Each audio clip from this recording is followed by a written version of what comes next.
Well, thank you very much, Vice President Mike Pence. Great job you're doing. And hello, Toledo. We love Toledo. You remember I was here a lot. You remember 2016, what a year that was, right? And 2020 is going to be even better, no doubt. But I'm thrilled to hold the first rally of 2020 right here in the great state of Ohio. And as we begin the new year, our economy is booming, wages are soaring, workers are thriving, and America's future has never, ever looked brighter. Never. With the envy of every country in the world, we've created 7 million brand new jobs since our election. And we will soon be replacing the disaster known as NAFTA with the incredible brand new USMCA, the historic victory for Ohio farmers, workers, and manufacturers, but really a great victory for the United States. It's an incredible agreement. You remember I came and I'd always talk about how bad our trade deals are. We did a brand new one with Korea. So now we have South Korea. We just finished a big one, $40 billion with Japan. On January 15th, we're signing Monster, a big, beautiful monster, $40 to $50 billion to our farmer. Our farmers will be taken in. I keep saying, go buy larger tractors. Go buy larger tractors. I said, there's no way. I don't know if you know the story. My people wanted $20 billion of purchase, right? 20, that's a lot of money. That's a lot of corn. $20 billion. And I said, make it 50. China's very big. And they said, okay. They said, sir, the farmers can't produce that much. I said, let the farmers tell me that. Tell them to go out, remember, and buy a bigger what? Tractor. Buy a bigger tractor. You'll produce it. So $40 to $50 billion of agricultural product, and the manufacturers and the car companies, and we brought a lot of car companies into Ohio, you know that. A lot of them are coming in. A lot of them have already been brought in. They're coming in from Japan. They're coming in from all over the world. This is where they want to be. They want to be in the United States. That's where the action is. They're all coming back. I used to go around talk about how everyone's leaving. They were all leaving. A lot of you are victims of that leaving. These companies would leave. They'd go to Mexico. They'd go to Canada. They'd close up. They'd buy from China. Now they're all coming back. New ones, old ones, they're all coming back. And many are coming right here to Ohio.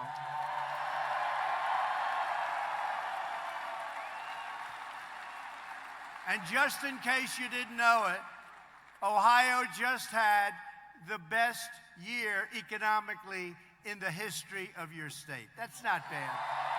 That's not bad. And this year is going to be even better and maybe much better. But weeks ago, I signed the largest ever investment in the United States military, $738 billion. And we created the 6th branch of the United States Armed Forces, the Space Force, and everybody's excited about that.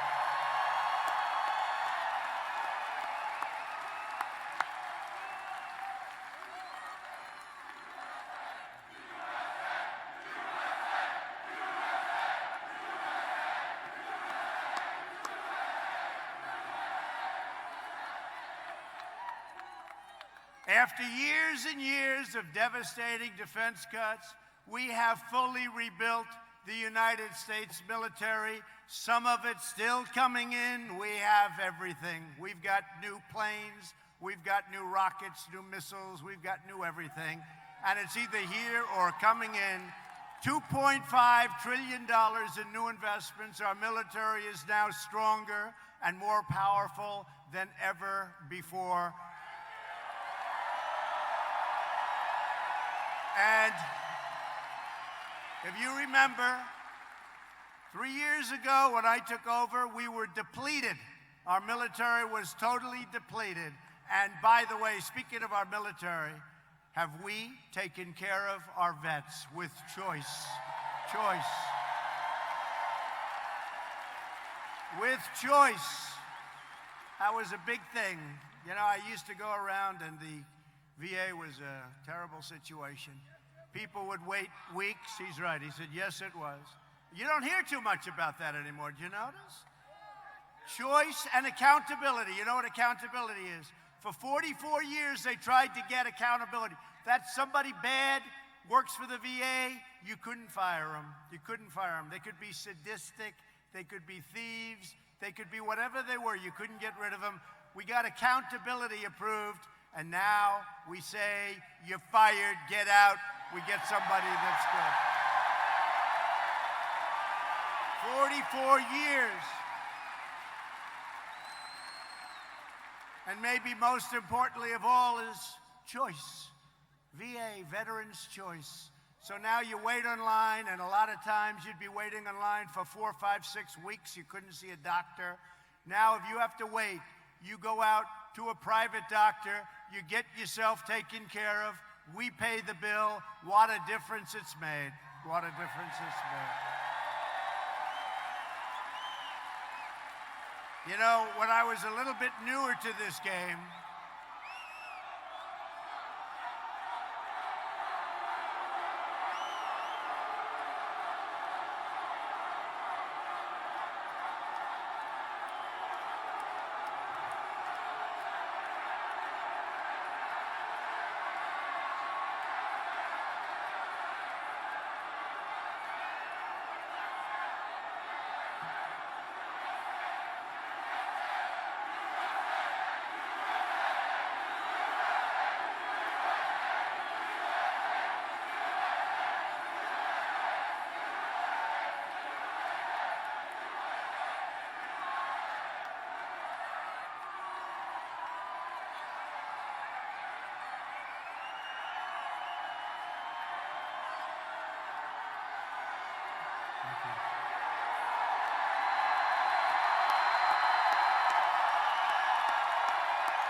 yep, that's okay. They're gone. They're gone. They go home to mommy. Going home to mommy. They're going home to mommy. It's a beautiful sight. Thank you, security. Do we love law enforcement, by the way?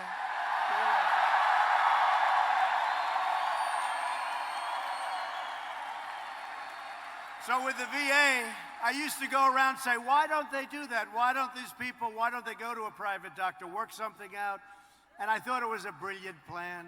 I said, I'm telling you, I am such a smart guy.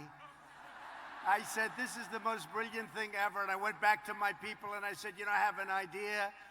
A veteran's sick, they can't get the kind of service they need, or they need a certain kind of a doctor. I have an idea, such a great idea. You're gonna go out private, you're gonna pick up a doctor, you're gonna get yourself fixed up, we're gonna pay the bill, right? And you know what happened? And I said, how brilliant is that? They say, sir, we've been working on that for 48 years, but we've never been able to get it approved. So I was very, very disillusioned, but you know what I'm good at? Getting things approved, and we got it approved. So we signed that 11 months ago, and what a difference that's made in terms of your lines and in terms of people's health. People would wait online for weeks, and some people weren't very sick, and they'd end up being terminally ill. They couldn't get to see a doctor. Now they go out, they get a doctor, we take care of them. We take care of our vets.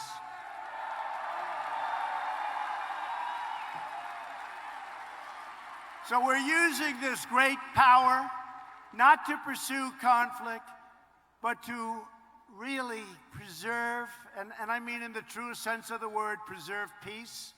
We have this tremendous military, and you know what that is? That's really a great fighting force, but I hope we never have to use it. I really do.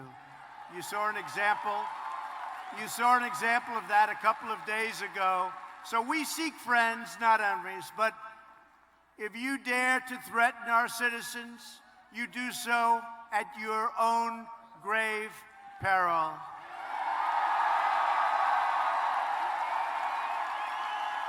We've never had a military.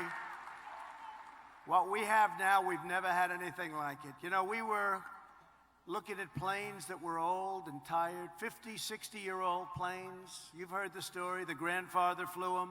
The son flew them. The current wonderful person flew them. The whole family flew them. Those are all gone now, folks. Those are all gone. In October of last year, U.S. Special Operations Forces executed a daring nighttime raid that killed the bloodthirsty founder and leader of ISIS. The animal known as al-Baghdadi is dead.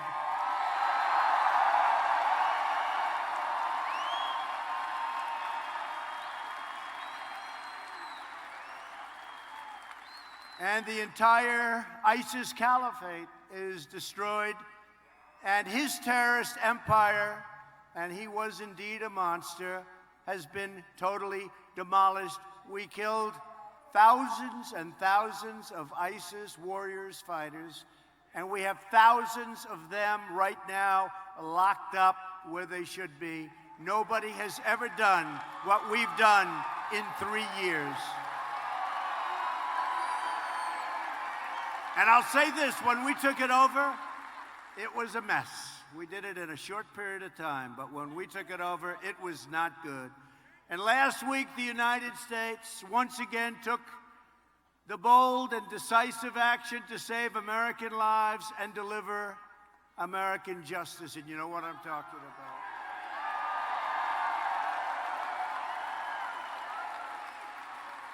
For years, the sadistic mass murderer, Qasem Soleimani, planned and executed attacks against American targets, killing and wounding thousands of U.S. service members and many, many thousands and even hundreds of thousands of other people. As the leader of Iran's terrorist Quds Force, Soleimani spread death, destruction, and mayhem across the Middle East and far beyond. He ordered the violent assault on the American embassy in Baghdad, and you saw this was the anti-Benghazi. We got there very quickly. We got there very quickly. This is the exact opposite. We did it exactly the opposite of Benghazi, where they got there so late. All they saw when they got there days later were burning embers from days before. That's all they saw.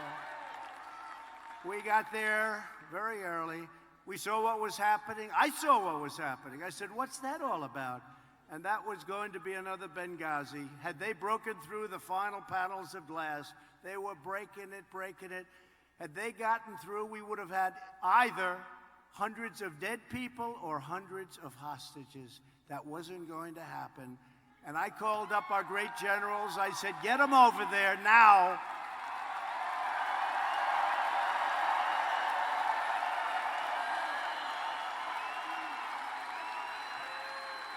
And one of our leaders, one of our really admired people, said, sir, we'll have them there tomorrow. I said, nope, get in the planes right now, have them there immediately, and they got there immediately. Fortunately. But he directed the recent rocket strikes that wounded 4 American service members, badly wounded, and killed an American citizen. That was just before we happened to hit him. Soleimani was actively planning new attacks and he was looking very seriously at our embassies, and not just the embassy in Baghdad, but we stopped him, and we stopped him quickly, and we stopped him cold.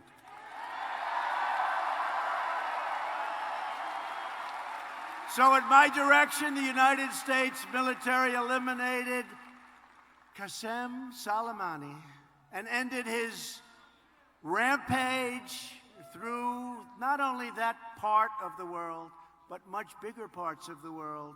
He was all over. He was a bad guy. He was a bloodthirsty terror, and he's no longer a terror. He's dead. And yet now I see the radical left Democrats have expressed outrage over the termination of this horrible terrorist. And you know, instead, they should be outraged by Soleimani's savage crimes and the fact that his countless victims were denied justice for so long. You know, he was the king of the roadside bomb. You know what the roadside bomb? And then they got bigger, and he'd send them over to Afghanistan and Iraq. And when you see our friends and our great wounded warriors and our great warriors, when you see them without their legs or without an arm and with so much damage, it's most likely that he caused that damage, because that's what he liked. He loved planting the roadside bomb. So now he's gone, and that's a good thing. Bernie Sanders, crazy Bernie, has condemned the U.S. military strike on Soleimani, the world's top terrorist. Think of it, the world's top terrorist. And we're having people like Nancy Pelosi. Oh, it's a real genius.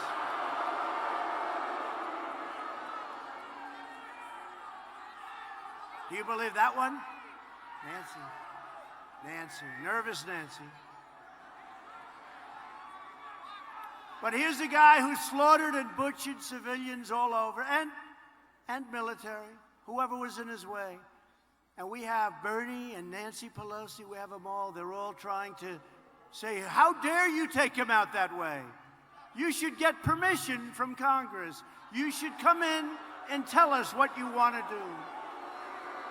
You should come in and tell us so that we can call up the fake news that's back there and we can leak it.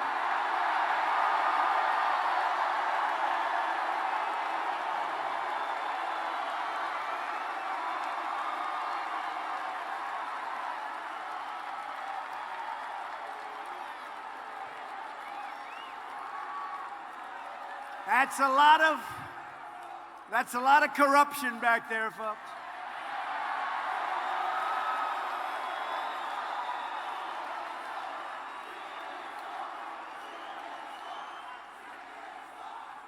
No, but think seriously.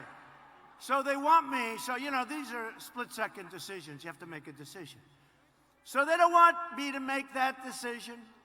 They want me to call up, maybe go over there. Let me go over to Congress. Or come on over to the White House. Let's talk about it. When can you make it? Well, I won't be able to make it today, sir. How about, let's say, in a couple of days? Oh, sure, come on over. Now, we got a call. We heard where he was. We knew the way he was getting there. And we had to make a decision. We didn't have time to call up Nancy, who was not operating with a full deck.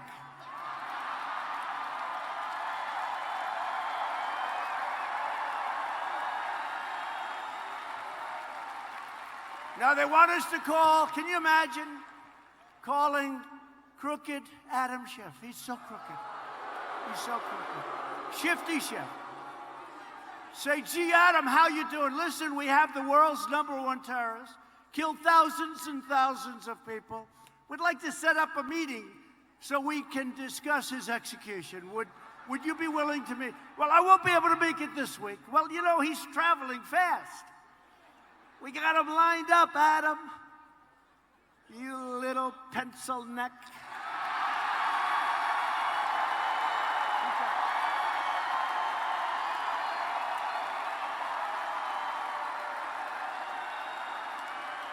9 inches. He buys the smallest shirt collar you can get, and it's loose. Now, come on, Adam. We got to meet faster, Adam. We got him lined up. We got to take this guy out. We're not going to have another shot at him maybe ever again. But I can't make it now because I'm trying to impeach Trump. I'm trying to impeach him. Even though he did nothing wrong. By the way, did you see I did nothing wrong? They don't even know what the hell is going on. In fact, it's so weak, she doesn't want to put in the articles. It's so weak. They're so pathetic. They're so pathetic. So they want us to call them. Now, Schiff is a big leaker. You know, he leaks to crazy CNN. See with the little red light on over?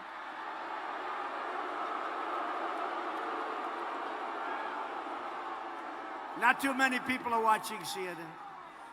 But he leaks.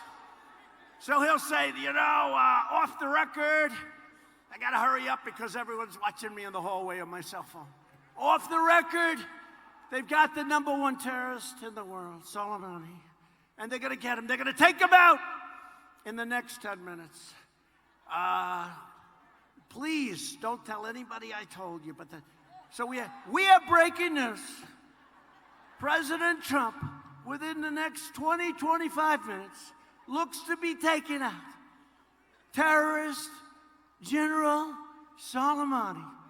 He's going to do it. Should be happening about the next 20 minutes, 19, 18, 17. Then we get back to the battlefield. How'd you do, fellas? I don't know, sir. He disappeared. I don't know what happened to him. They want us to tell them so that they can leak it to their friends in the corrupt media.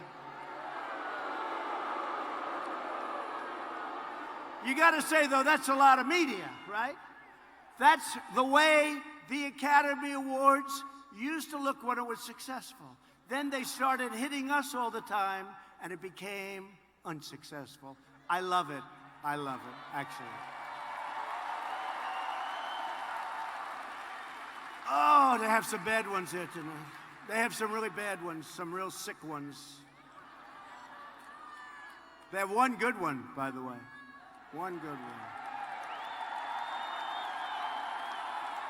They have one good one, but some bad ones. Very, very dishonest people, and we have some great ones too. You know, we have some great journalists, great reporters, but you've got a tremendous number of dishonest media people like I have never seen in my life before. They write things that they know are wrong. They write, if you watch for the last 3 years, think of it, and then they get Pulitzer Prizes, but it turned out to be all wrong. How do you do that? They get Pulitzer Prizes for being wrong. The Pulitzer Prize doesn't mean a thing.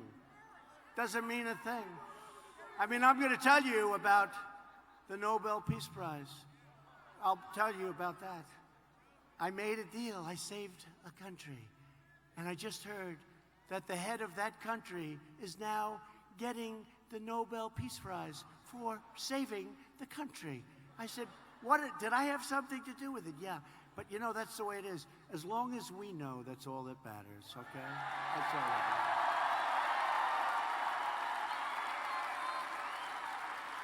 I saved a big war, saved a couple of them.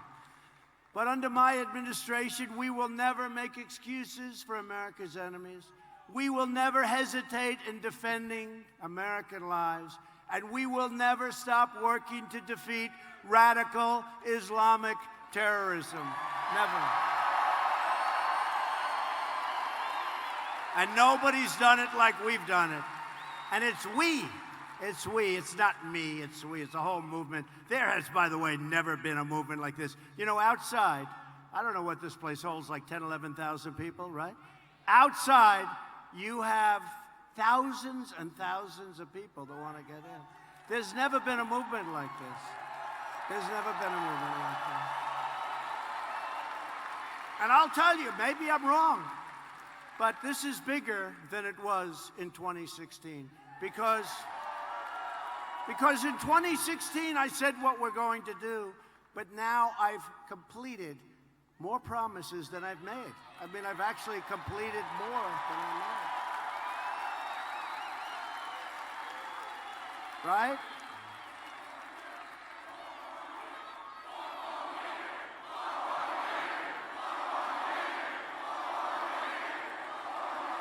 Like, as an example, many of you were here. Look at all those beautiful red hats. Keep America great. That's good. But I never talked about, did you ever hear me prior to the election talk about Space Force? Never talked about it. We did Space Force. But did we ever speak about it? No. There were many things that we've done that we never spoke about, right? Right to try. You know about right to try, right? They've been trying to get it for 44 years. Right to try. That's people that are very sick, terminally ill, and they can't get medicine that possibly works, and very well. We have the greatest labs, the greatest doctors in the world, greatest scientists in the world. We have the greatest medicines in the world. If they have something that they're pretty sure is going to work, but it's going to take another 6 years, I brought those times way back, by the way, way down. But they would travel to Asia, they would travel to Europe, they would travel all over the world to try and get a cure, because we wouldn't sell them the medicine, because we didn't want to take a chance on making the people sick. I said, wait a minute, they're going to die. They're going to die. Well, sir, we can't take the liability. I said, then we'll draw up a statement assessing all liability, taking all liability away from the country, away from the insurance companies, away from the healthcare companies, away from the doctors. And with the great help of a lot of incredible Republicans, and we had some Democrats help us, we passed right to try. And you have to see how this has worked. Many people are being saved. And you know, the drug companies didn't like it because they didn't want to take people that sick, because they didn't want it on their charts. I said, I understand that we won't include that. We'll have a separate list over here. They said, oh, would you do that? I said, yeah, I'll do that. I'll do that. But I didn't talk about right to try. I never said I was going to get that done, and we got it done. That was a tough one to get done. Sounds simple, it was tough. There's nothing easy in this country. You know, they said to me, a friend of mine the other day, who's the toughest country to deal with, President?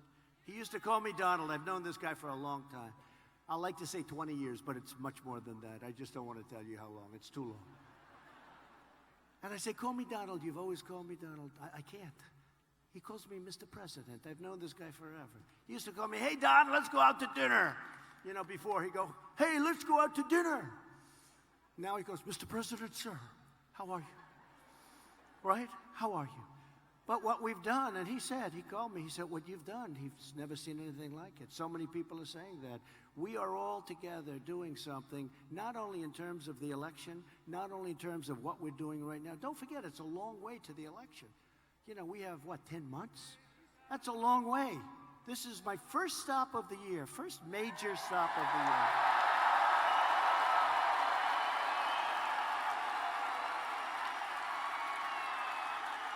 This is it. And we start. By the way, let's do one of those polls right now. Do you mind? But is there anything more fun than a Trump rally? Here we are. Is there anything better? Ready?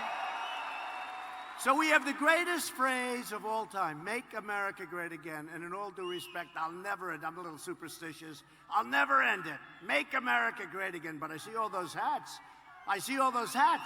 Changing it a little bit. But make America great again. And I said, you know, today we just hit the highest stock price in the history of our country.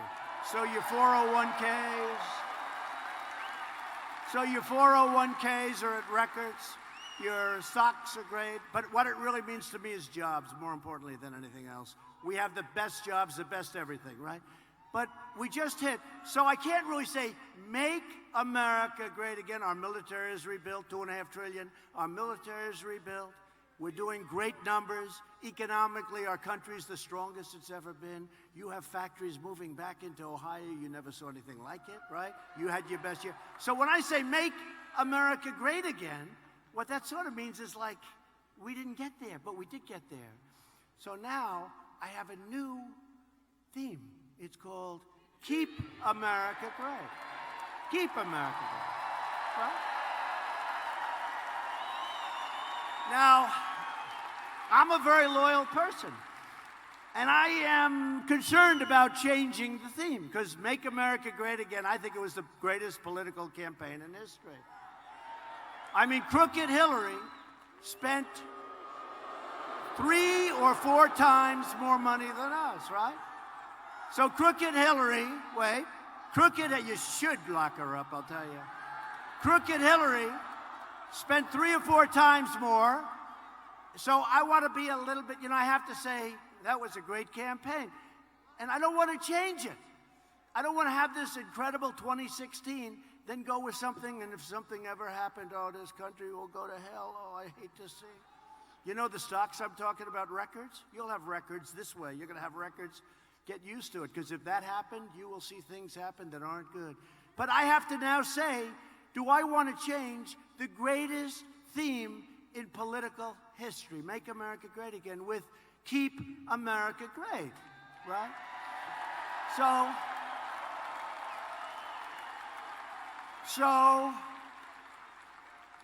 let's take a little applause, right? We'll go, Make America Great Again, you clap if you want that. Then we go, Keep America Great, you clap if you like that. Okay, you ready? First, Make America Great Again.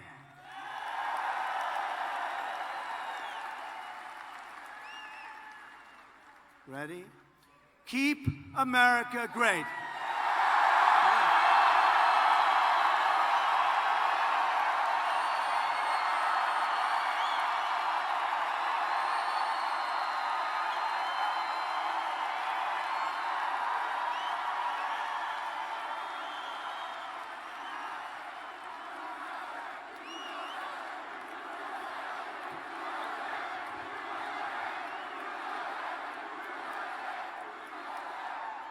So you know that, I call that a free poll. That's better than a poll.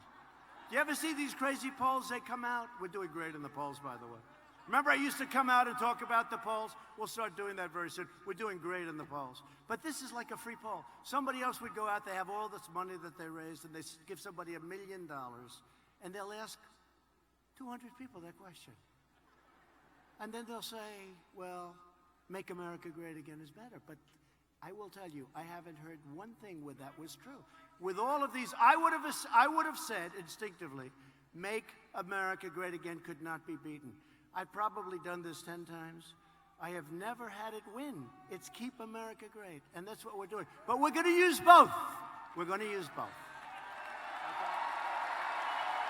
We're going to use both.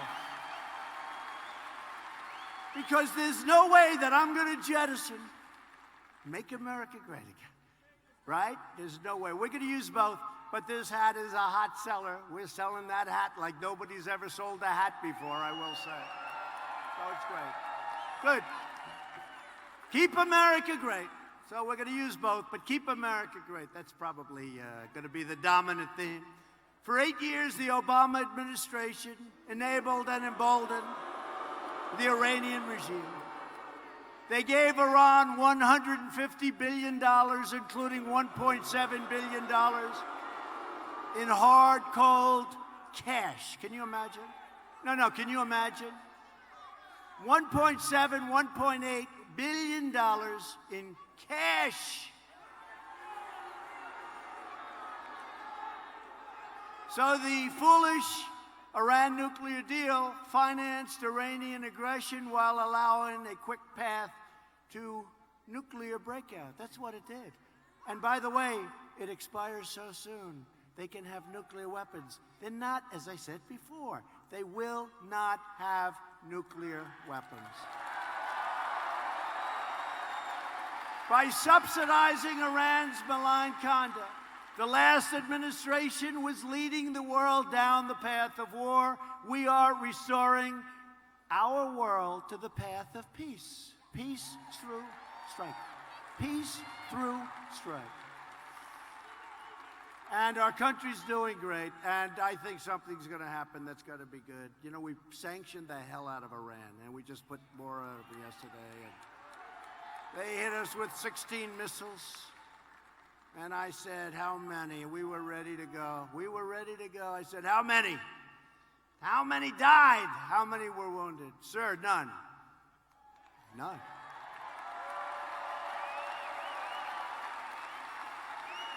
Pretty good warning system. None. How many were hurt? None, sir. So we didn't do anything. We were ready. We were ready. Not that I wanted to, but we were ready. You have no idea. A lot of people got very lucky. We're thrilled to be joined tonight by many great Republican leaders. A man who's helped me right from the beginning, a very special guy, Representative Bill Johnson. Bill, where's Bill? Thank you, Bill. Thank you, Bill. Great job. Great job. And his fellow friends, Jim Jordan. Do we like Jim?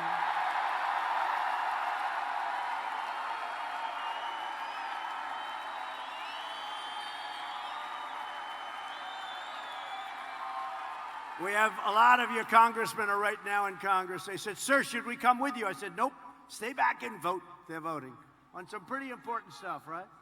But we were able to get Bill. We thank you, Bill, very much. Great job. Great warrior. Thank you, Bill. Ohio Lieutenant Governor John Husted. Thank you, John. Thank you, John.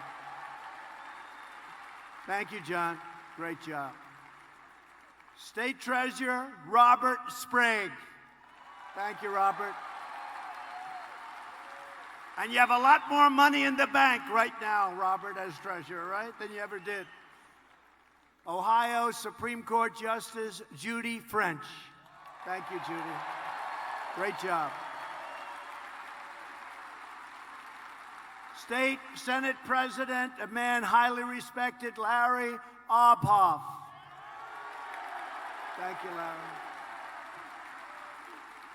And a woman who really has become a great friend of mine. She took over this party. We fought like hell.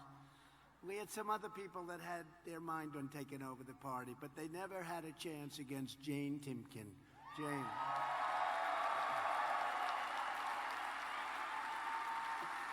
And the man who was in charge of my campaign in Ohio, I had a choice of 5 people.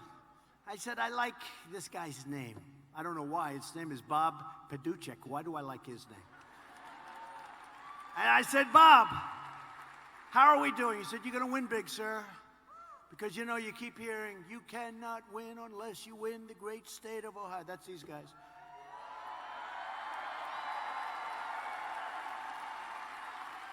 And once I was leading Ohio by a lot in the poll, they never said that anymore. It's terrible.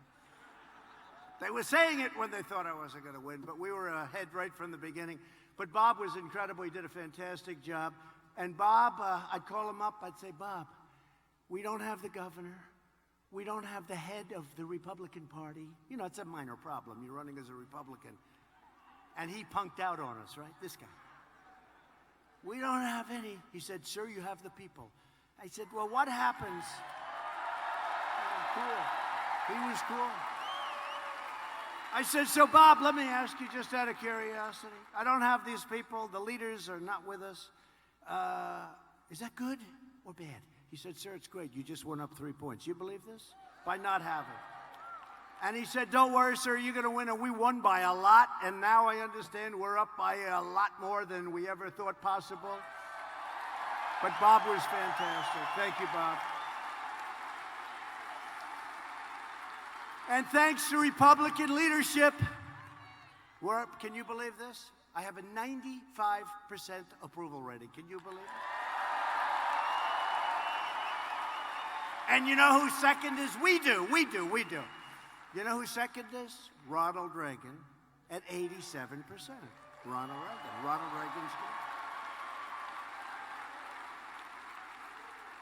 And then one of these characters back there, they put me in a contest with the late, great Abraham Lincoln, right? So who do you like better, Trump or Abraham Lincoln? I said, Abraham Lincoln.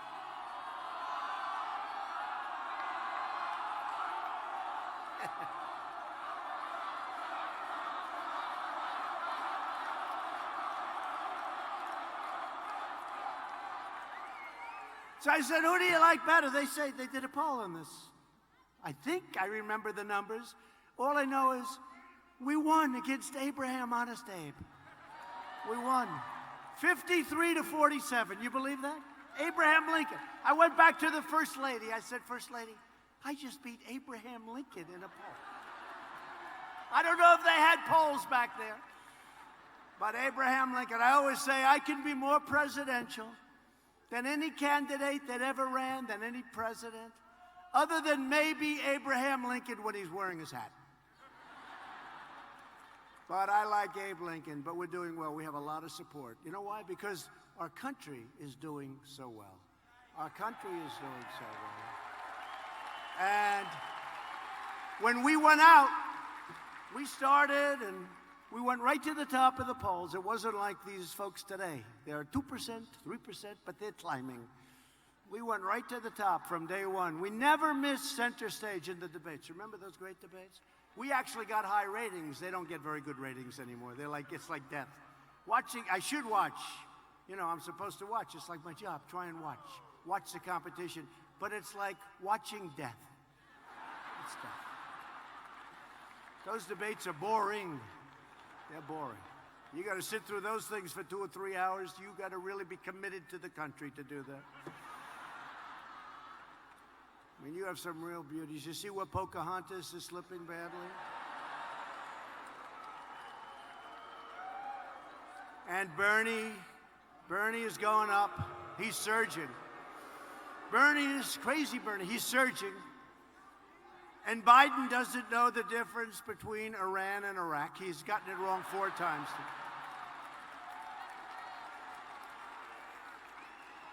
He goes, when we took our shot at Iraq. No, no, no. They're all saying, no, no, they're screaming. It's Iran, Iran. What? And his son, right? Where's Hunter? Where is Hunter? No, I went to one of them. I said, we have to have Where's Hunter as a witness. They said, what do you mean, Where's Hunter? I said, that's his first name. I have now made his first name Where's. Where's Hunter? Here's a guy, made no money, got thrown out of the military forces, I think the Navy, got thrown out, had no job, had no nothing. So he went from that to making millions of dollars a year as soon as Sleepy Joe became vice president, right? He made millions of dollars a year. Would anybody in this room do that for millions of dollars? I would. We all would.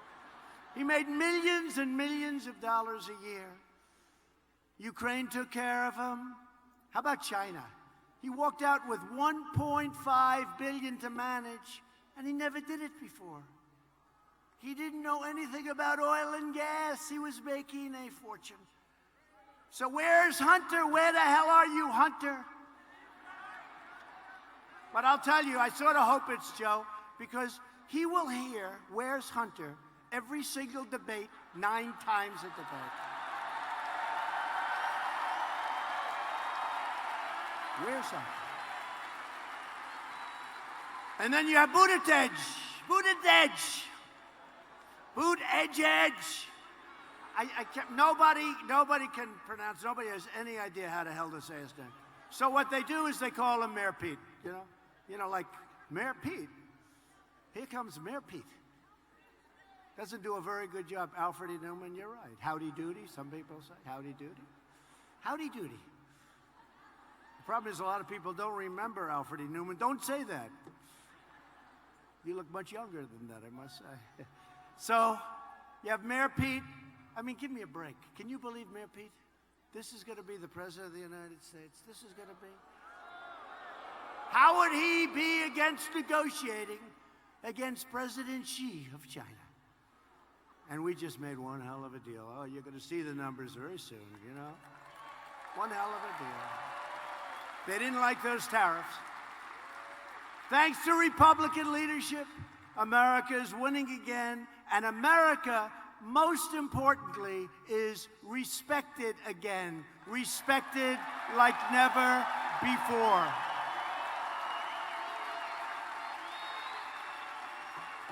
And you know, for years, NATO has taken advantage of the United States. We protect Europe from Russia. And the numbers have been going down for many, many years, 15 years, 18 years. The numbers are like a roller coaster down. And I went over and I said, fellas, you got to pay your bills. You're delinquent. You know, you're delinquent.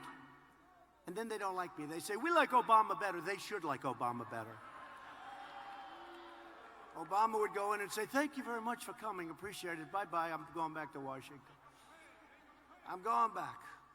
I'll be violating the carbon footprint. I'm going to Hawaii to play golf. I drive to play around the golf, and of course, it doesn't even cost them anything. He flies to Hawaii, nobody cares. If I drive 20 minutes, it's like Donald Trump is playing golf today. He violates the carbon footprint. But just think of it. Think of where we've come. Think of where we've come.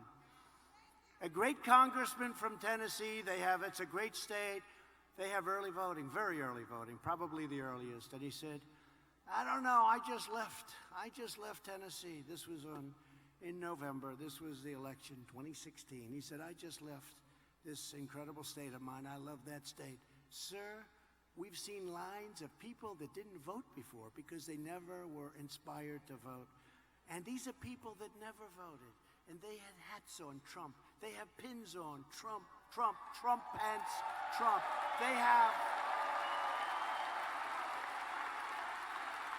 They have the bands on, like a Miss Universe, boom, it says Trump Pence, and they've got buttons all over it. They've got shirts saying Trump and Trump Pence.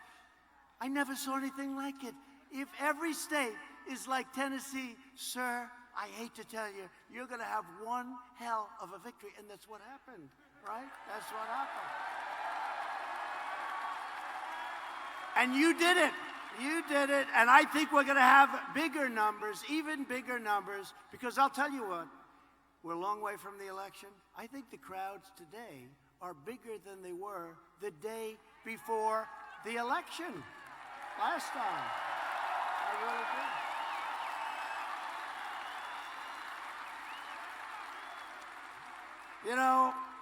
Elizabeth Warren, sadly referred to, she of great Indian heritage.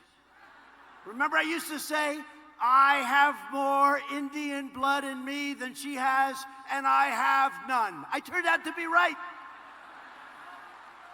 But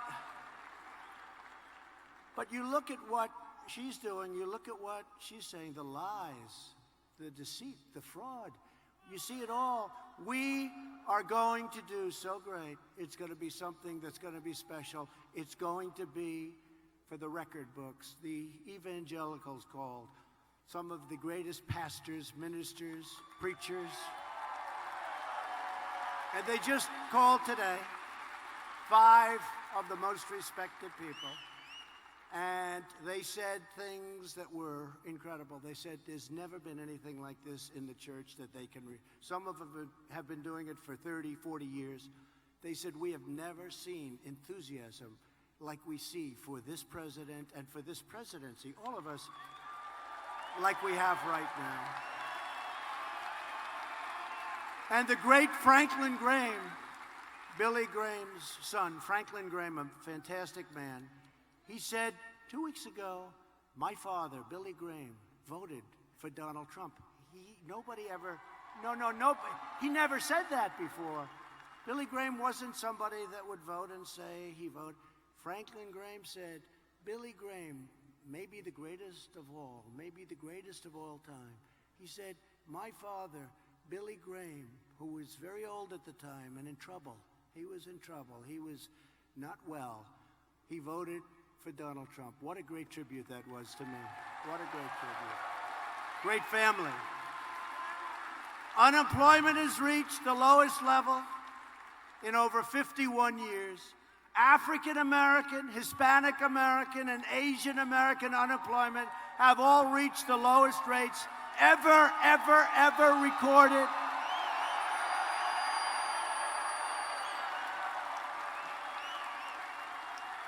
Wages are rising fast. They're going up very fast.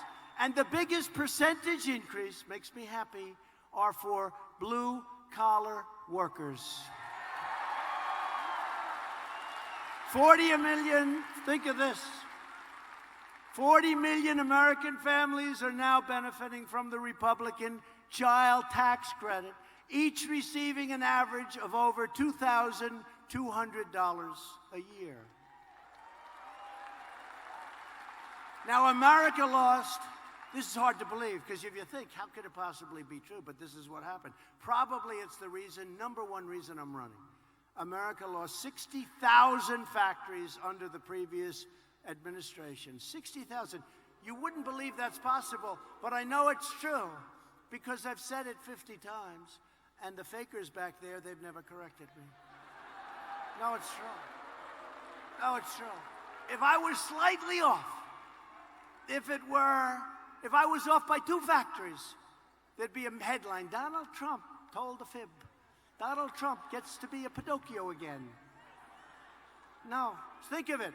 60,000 factories, plants and factories closed. They went to Mexico. They went to China.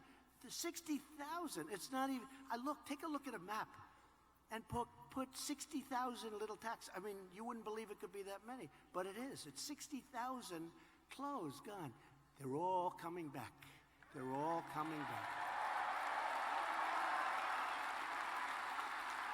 And right now, just in a very short period of time, we've added 12,000 brand new factories, and many more are coming in.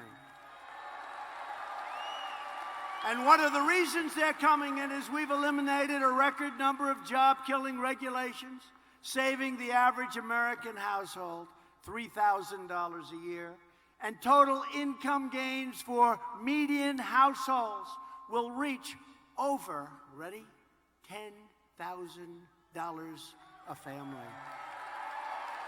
$10,000.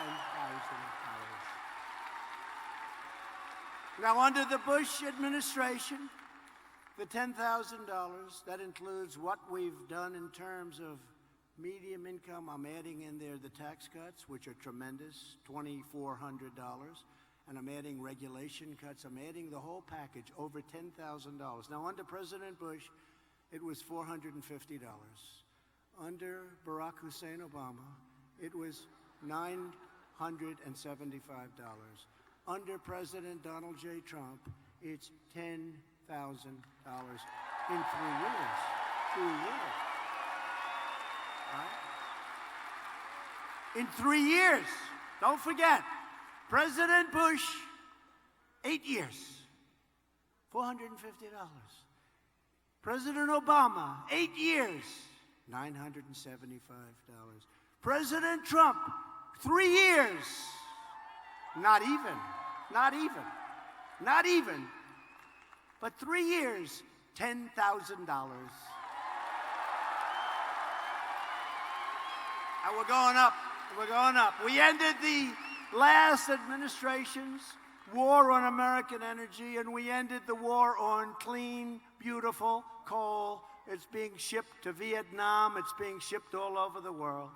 While every Democrat running for president wants to shut down our coal mines, we are putting our miners back to work. Dig we must.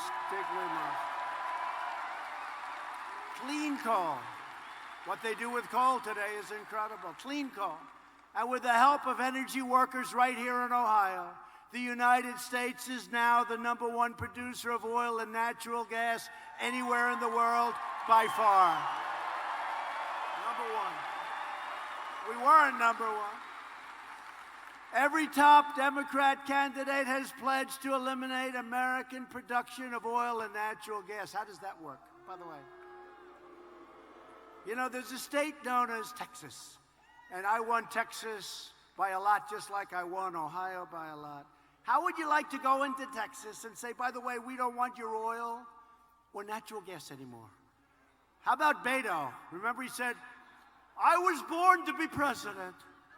Anybody that says that, I said, that's the end of his career. Remember he had the cover of the magazine, I won't mention the magazine, Sleazebag magazine. He was born to be president, and right after that he came tumbling down. But he's from Texas, so he was against religion, he was against oil, and he was against guns. Abraham Lincoln could not win in Texas with that platform. That's not a good platform. It's not a good platform, but you have people that want to shut down the oil industry. And if you do that, you're going to shut down half of your businesses, really more than that. And the rest of them are not going to be able to pay because the cost of this energy would be so expensive. So we have all forms of energy. We have every form of energy, and we are doing great. But they want to cripple your state's economy. But the voters of Ohio will never let that happen. Never going to let it happen.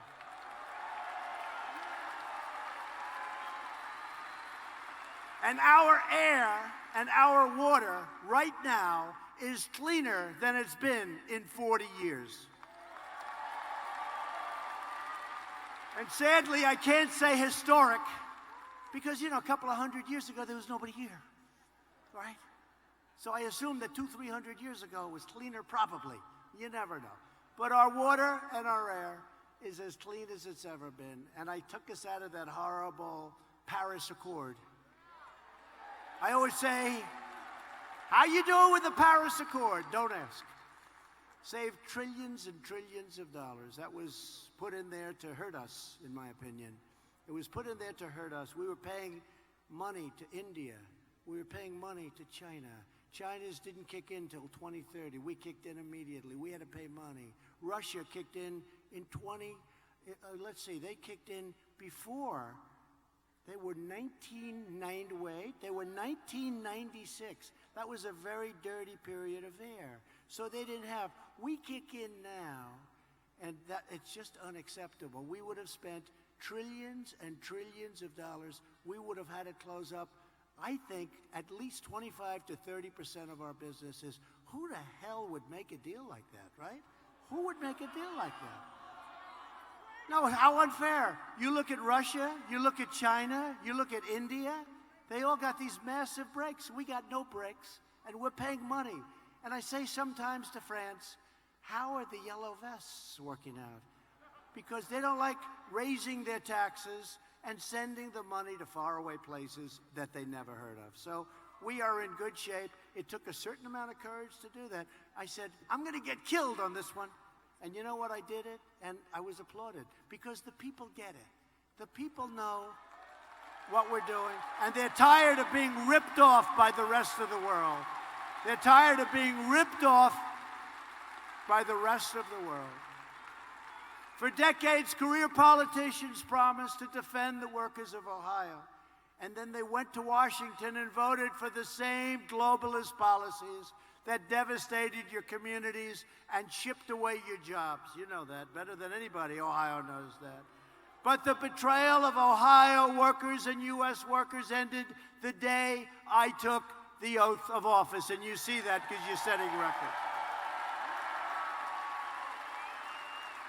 I immediately canceled the Obama administration's job-killing catastrophe, which would have dealt a death blow to the United States auto industry, the Trans-Pacific Partnership. It was a disaster. That was going to be worse than NAFTA. NAFTA, I always say the worst deal. I think that would have been worse. It would have taken the car industry. It would have taken many of your industries. That was a setup for the United States to get fleeced. The USMCA will save the American auto industry and create over 100,000 new auto jobs, and our factories will not be closing and moving to other faraway lands. We'll keep them right here if that's okay.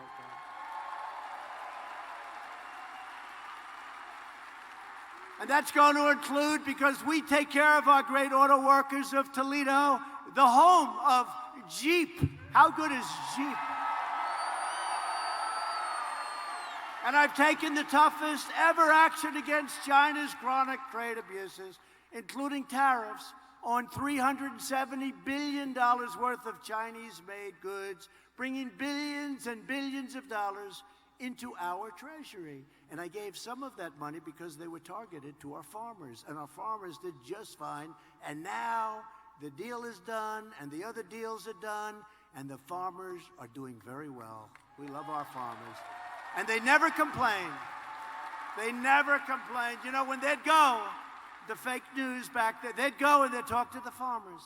What do you think of President Trump? China is deciding not to buy anymore. And this, he said, you know what the farmers would say? We're going to have to suffer for a while because China and these other nations have been ripping us off for years. The president is right, and we're with the president. How great are they? How great are they? But our strong action paid off, and we'll sign that terrific and fully enforceable Phase 1 trade deal with China. And again, we're keeping the tariffs on because we'll use that for another one. We are taking billions. Remember what I said? We're not paying for it because China devalued their currency and they put a lot of money into the pot. We're not paying for it. And now they're starting to say, I guess he was right. And our trade deficit, as a result, has really come substantially down. It was just in the papers today. The trade deficit has come down. As a result of our actions, steel mills all across Ohio, you know this better than I do, are roaring back to life. JSW Steel is investing $500 million in Mingo Junction. Republic Steel is reopening the Lorraine Mill that they idled in 2016. Charter Steel is building a $150 million mill in Cuyahoga Heights, and Nucor is investing $85 million at a facility in Marion, Ohio. Think of that. Think of that. The steel industry was dead, and now it's vibrant. All told, American steel companies are currently making $13 billion worth of new investments all across our nation. Think of that. They weren't investing 10 cents. The industry was dead. Now it's vibrant. After years of rebuilding other nations, we are finally rebuilding our nation. We are finally putting America first.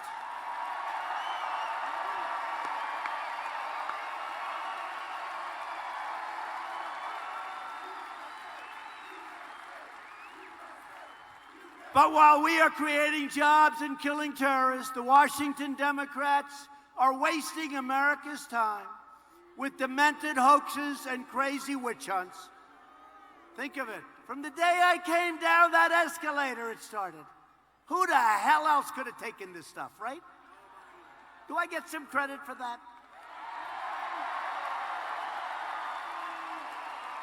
Most guys would have been in a corner with their thumb in their mouth, saying, Mommy, Mommy, take me home. These are bad people. The Democrat politicians we're fighting today are the same ones who took a sledgehammer to Ohio jobs and factories. They destroyed your factories, they destroyed your jobs.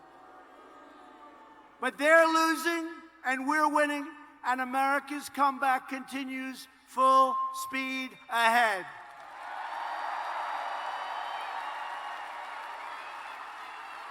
On no issue have Democrat politicians more thoroughly betrayed the American people than the issue of illegal immigration.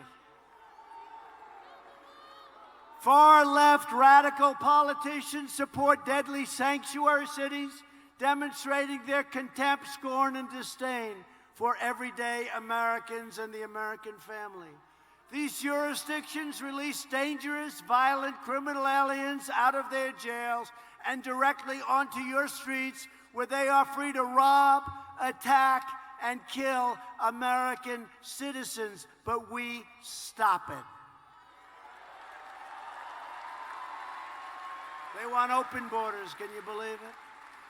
And because of Democrats' open border policies, they want open borders. They want people flow in. Come on in. Come on in. Innocent Americans are being brutalized and murdered by illegal alien criminals. As just one example, right here in Ohio, you all know about it.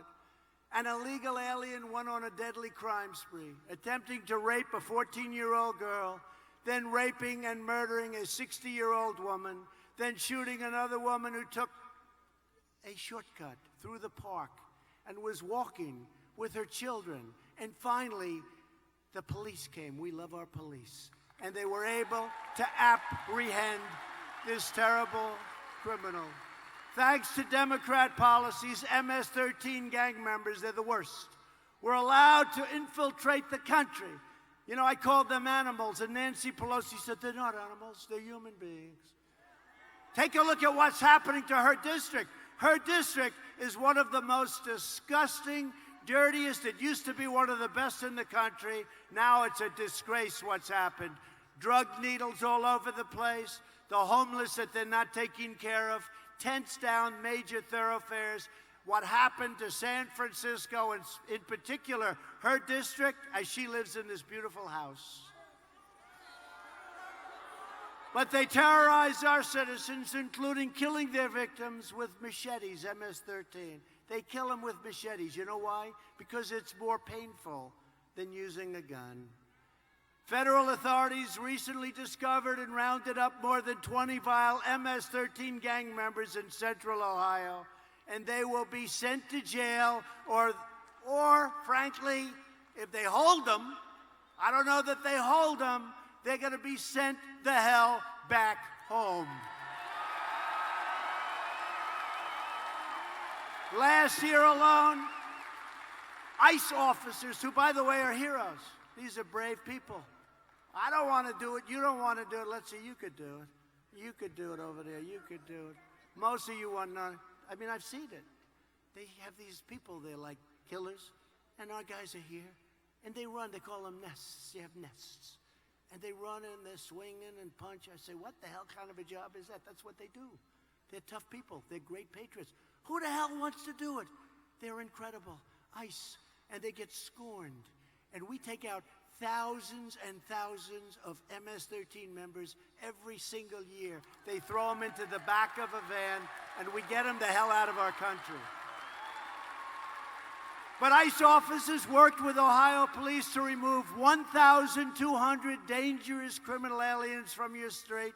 And, you know, all your streets. You see the difference now between what it is now? Do we have a problem over there? Go ahead. Take your time. Take your time. Good. Thank you. Great job. Thank you. Don't forget, these people here, unlike you up there, these people have been waiting for 3 days. So they're going to be, I don't know. You know what? If I had to wait 3 days, I think I like your seat better. Okay? I like your seat better. But Democrats stand for crime, corruption, and chaos. Republicans stand for law, order, and justice. That's really the way it is. We side with law enforcement, with law-abiding Americans, not law-breaking criminal aliens. We are removing these illegal criminals and gang members from our country by the thousands. We are sending them home, and we will not let them back in. And I have to tell you, a lot of things are happening. You're going to hear about it in 2 seconds, thanks to our tireless efforts to secure the border. Illegal crossings are down 75% since May. We have ended catch and release. Catch and release. You know what catch and release is? We catch them. We take down their name and we release them. What kind of crap is that? These are the policies that we inherited. You catch somebody, you take their name, say, please come back in 3 years, right? And we release them into our country. And if you don't do that, everybody gets sued. Can you believe this? We have ended catch and release. The other one, beauty. How about the lottery? It's called Visa Lottery. How about this? They put their hand. These people are going to America. Boom. I will not use names because I'll be accused of something if I do.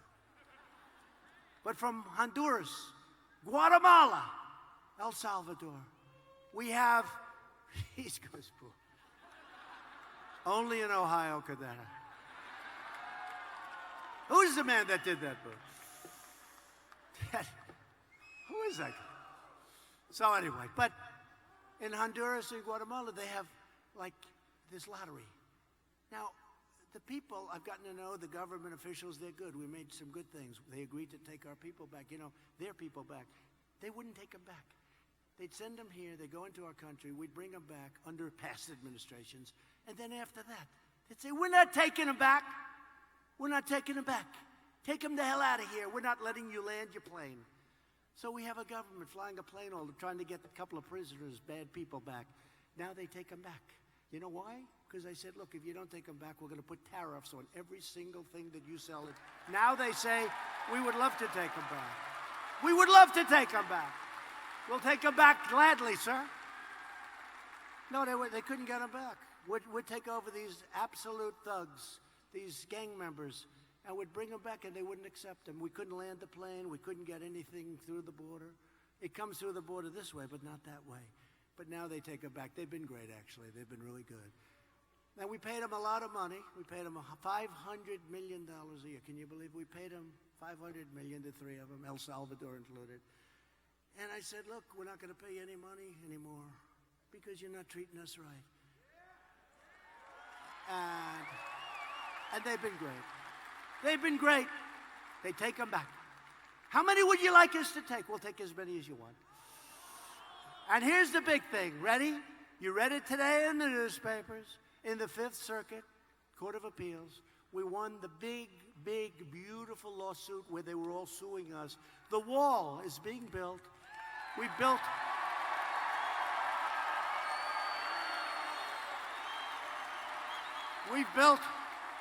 already a tremendous amount, but we're releasing $4 billion of military construction funds to build the biggest section of the wall. It's literally being signed now. It'll be under construction very shortly, in a couple of weeks. And we've already built over 100 miles of wall. How about that? 100 miles. And by the end of next year, we're going to have a lot of the wall built, and it's already having a big impact. How about the Democrats? Walls don't work. We want technology. I said, what are you going to do? They want drones. Oh, good. When people are rushing the caravans, when they're rushing, having a drone flying around is not going to help you too much, okay? Nothing like this. Well, you know, 5 years ago, the Democrats all wanted the wall. They just could never get it built. They didn't know how the hell to build it.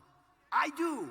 So we built 100 miles. I think probably more than that now. We have a lot under contract, but we won our big case. I woke up. They said, sir, we have good news. They overturned a horrible decision from the lower court. You can now fund the rest of the wall. I said, thank you very much. Thank you. Fifth Circuit Court of Appeals. But they want to have open borders. They want to have sanctuary cities. The radical Democrats have never been more extreme than they are right now. They are stone cold crazy.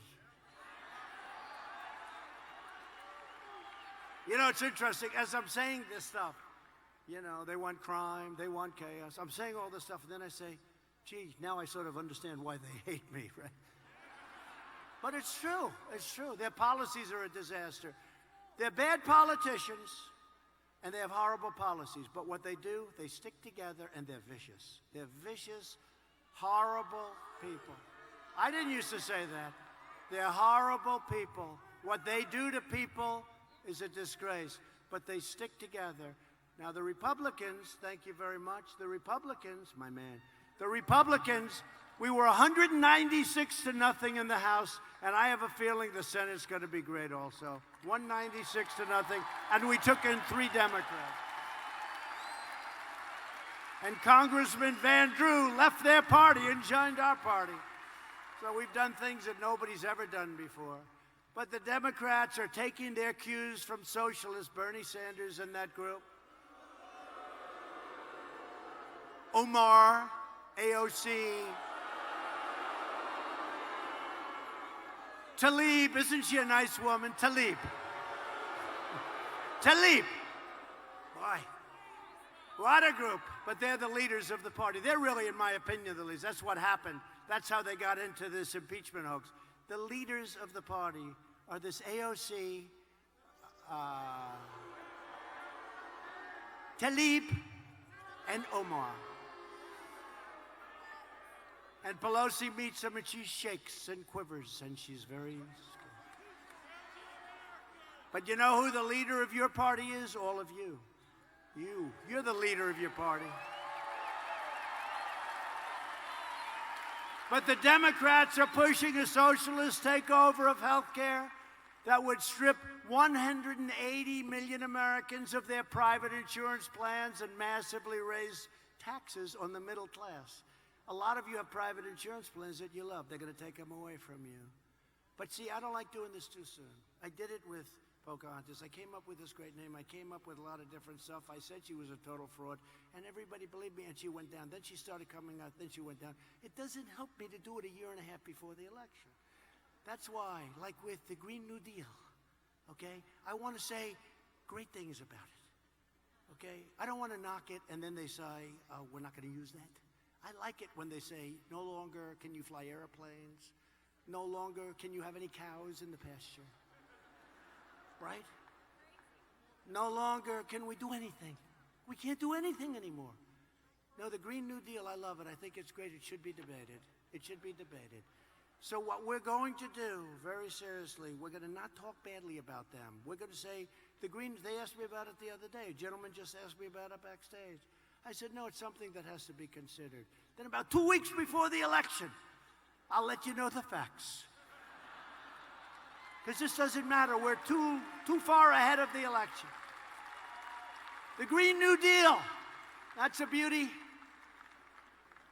You know, it's amazing, though. I see this congressman that's been there. He has white hair, beautiful white hair. Nope, it's not you. And he's with AOC. And he's saying, yes, we have to go with the Green New Deal. And I'm saying, is this guy for real? I don't know if he believes it. He's been around for 20 years in Congress. I've seen him. I know him a little bit. And he's acting like he actually believes it. But we're going to just take our time, and we're going to relax. And about 3, 4, you're going to join some rallies about a month before. You're going to hear the real facts. But I'm tired of talking them out of things 10 months before the election. Bernie Sanders' health care plan would cost over $32 trillion a year. That's more money than we make in 5 years. That's more money than we'll ever make. He is indeed crazy. No, he's... Oh, let me take that back. No, it's a great plan that we have to consider strongly. We have to consider his plan strongly. Now, see, I'll tell you what the fake news will do. They'll take my last words. It's a great plan. We have to consider it strongly. They'll cut everything out in the front, and they'll say, Donald Trump is in favor of Bernie Sanders' Green New Deal.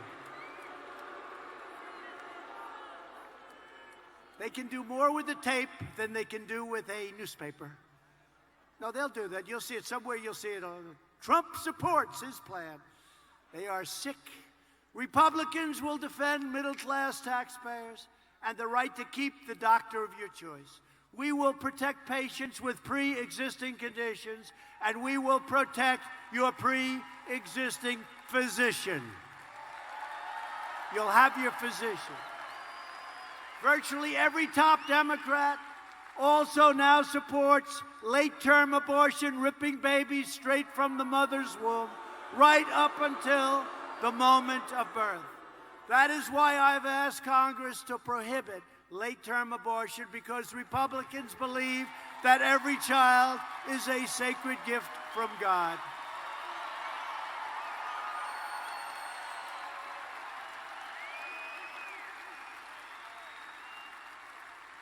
Radical Democrats are now the party of high taxes, high crime, open borders, late-term abortion, socialism, and blatant corruption.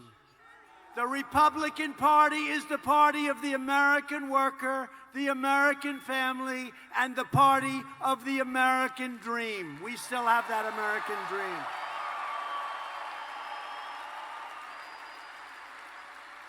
As of today, we've appointed 187 federal judges to interpret the Constitution as written. Think of that. And 2 great Supreme Court judges. Think of that, 187 federal and Court of Appeals judges. Think of that. Thank you, President Obama. He gave us 142 judges. Thank you. Thank you very much, President Obama. We have a record. It's a record, and we will appoint many more. But first day, I had 142 judges. 142. I said, how many do we have? Sir, you have 142. I said, you got to be kidding. I thought it'd say maybe none, maybe 1, but certainly no more than 1. They're like gold. They said, no, sir, you have 142. I said, you got to be kidding. How did this happen? President Obama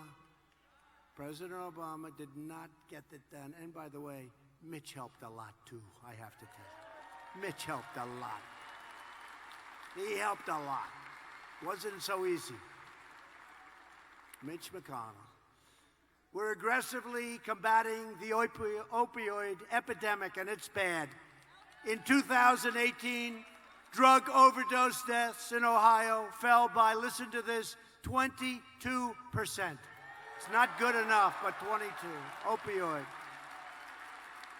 And as we continue rebuilding our military, we have restarted the legendary Army tank factory in Lima. And we've authorized 441 new Stryker fighting combat vehicles and 453 new Abrams tanks to be built in the Buckeye State. That's a lot of tanks. So wait, just a quick story then. Okay, I'm proud of this. So they have this Army tank plant, right, in Lima. And I said, what's going on? They're closing it. I said, oh, they are? Well, you know, they're closing everything. When I came in, they wanted to close everything.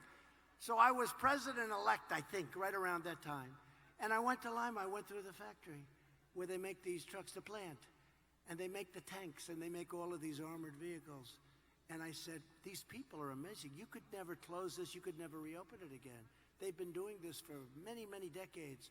And this factory was incredible.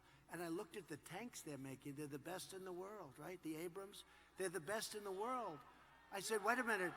If you close this, we're not going to be able, where are you going to build tanks? This is the primary factory in the whole country. I think it might be the only factory in the whole country. So they're going to close it. What are we going to do? Send over to China for tanks? Please send us.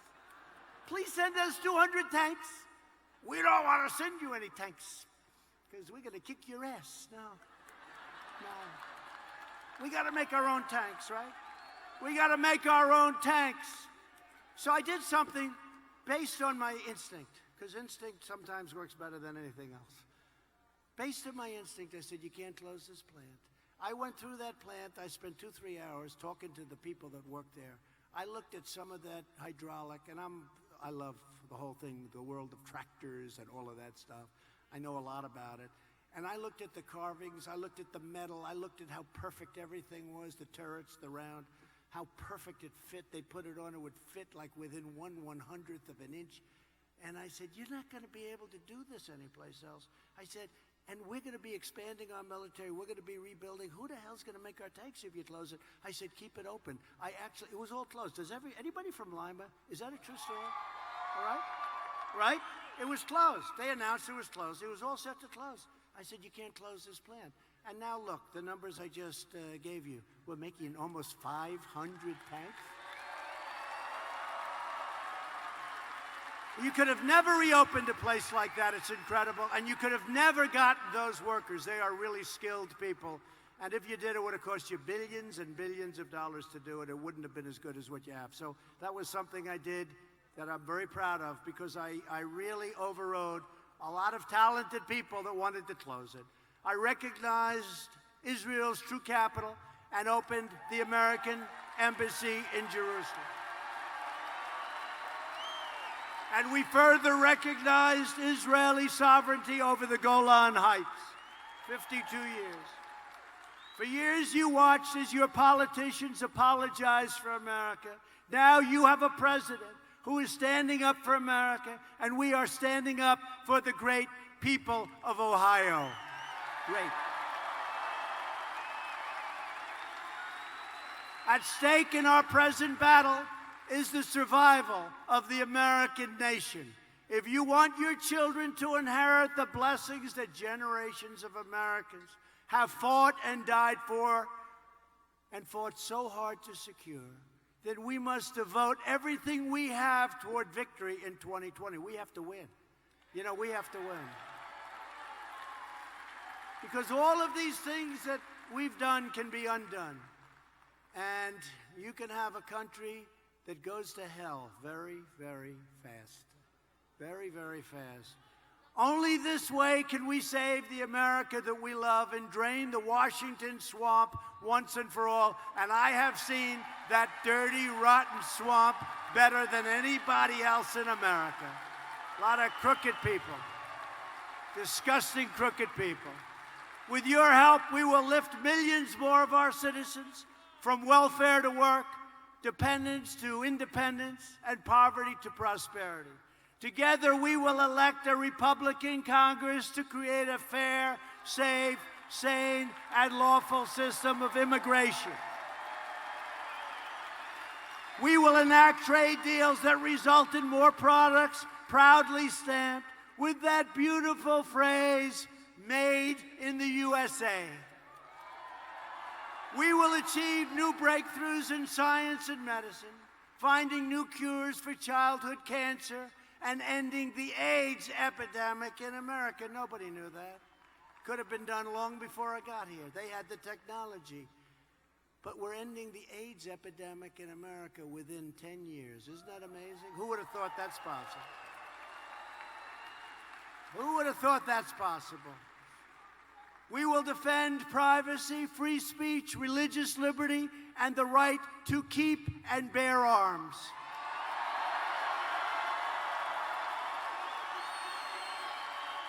And above all, we will never stop fighting for the sacred values that bind us together as one big, beautiful America. We support, protect, and defend the Constitution of the United States. We stand with the incredible heroes of law enforcement. We believe in the dignity of work and the sanctity of life. We believe that faith and family, not government and bureaucracy, are the true American way. We believe that children should be taught to love our country, honor our history, and to always respect our great American flag. And we will always live by the words of our national motto, "In God we trust." We stand on the shoulders of generations of Ohio patriots who gave their blood, sweat, and tears for this beloved nation. From Cleveland to Cincinnati, from Dublin to Dayton, and from Columbus to Toledo, this state is the home of proud families and farmers and miners and manufacturers and aviators and astronauts. Ohio is where the Wright brothers invented the airplane and where Annie Oakley got her gun.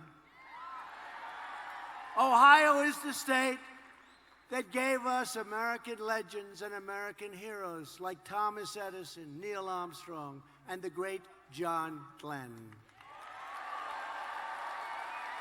Ohio is the place where strong American workers mine coal, worked the railroads, and forged the steel that made America into the greatest and most powerful nation in the history of the world.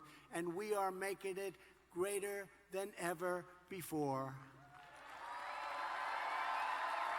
Proud citizens like you help build this country, and together we are taking back our country. We are returning power to you, the American people. With your help, your devotion, and your drive, we are going to keep on working, we are going to keep on fighting, and we are going to keep on winning, winning, winning.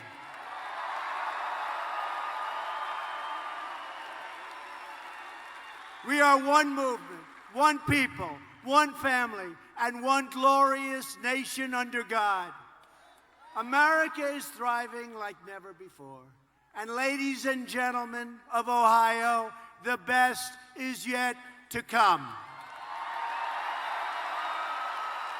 Because together, we will make America wealthy again. We will make America strong again. We will make America proud again. We will make America safe again. And we will make America great again. Thank you, Toledo. Thank you.